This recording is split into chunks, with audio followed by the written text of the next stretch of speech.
शास्त्री जी के बारे में क्या कहूँ। मेरे लिए उनका सारा जीवन ही प्रेरणादायी है। तो आज हम बात करने जा रहे हैं मेरे पसंदीदा राजनेता और प्रधानमंत्री श्री लाल बहादुर श्रीवास्तव। मैं गलत नहीं कह रहा हूँ, लाल बहादुर श्रीवास्तव। कुछ ही लोग को पता है कि उनकी सरनेम श्रीवास्तव थी।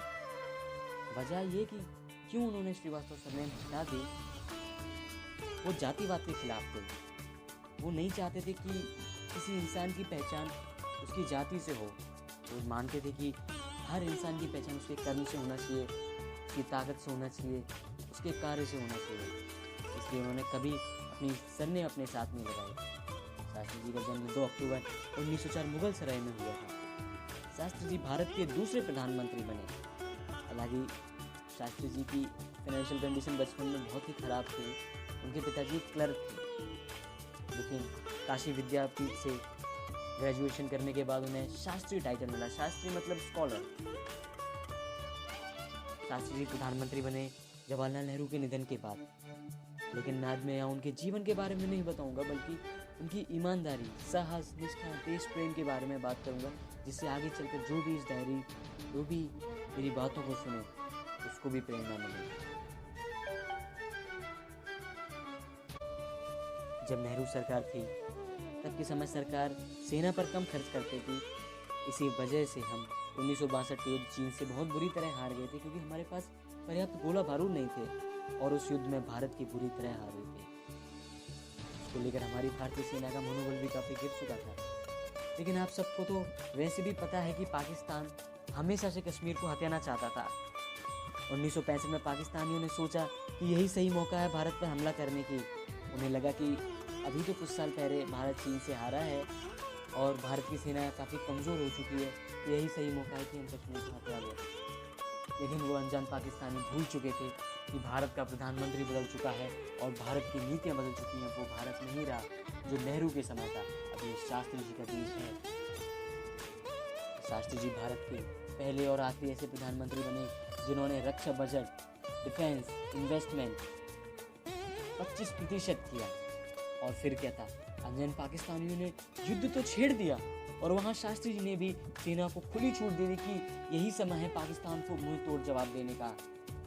और मजे की बात तो ये है कि एक पाकिस्तानी अफसर ने मजाक में ये तक कह दिया था कि हम लाहौर सुबह का नाश्ता लाहौर में करेंगे और रात का खाना दिल्ली में।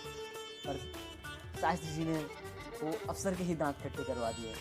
यह युद्ध इतना भयंकर चला कि पाकिस्तानी सेना का 80% गोला बारूद सिर्फ 12 दिनों में खत्म हो गया और हमारी भारतीय सेना ने कुछ ही दिनों में लाहौर तक पहुंच गई। और अगर युद्ध इसी तरह चलता रहता तो 3-4 दिन में कराची तक सेना पहुंच जाती और 15 दिनों के अंदर पूरा पाकिस्तान हथिया लेती। यह सोच के पाकिस्तान काफ़ी डर गई थी। उन्हें लगा कि अगर इसी तरह चलता रहा तो हम बुरी तरह पाकिस्तान से भी हाथ धो बैठेंगे। हालांकि आप सबको ये तो पता है कि युद्ध के समय बचत कितनी ज़रूरी होती है। देश के नागरिक जितनी ज़्यादा बचत करेंगे उतना ज़्यादा हम साधन देश के सैनिकों पर पहुंचा सकेंगे, उनको उन तक पहुंचेगा। तो शास्त्री जी ने सारे देशवासियों से निवेदन करने के पहले उन्होंने सोचा कि अगर मैं देशवासियों से कहूँगा कि आप बचत करें, युद्ध चल रहा है तो खराब लगेगा, क्यों ना मैं ही पहले अपने ऊपर आजमा के देख लूँ कि अगर मैं बचत कर सकता हूँ तो फिर देशवासियों को तभी मेरा हक है उन्हें कहने का।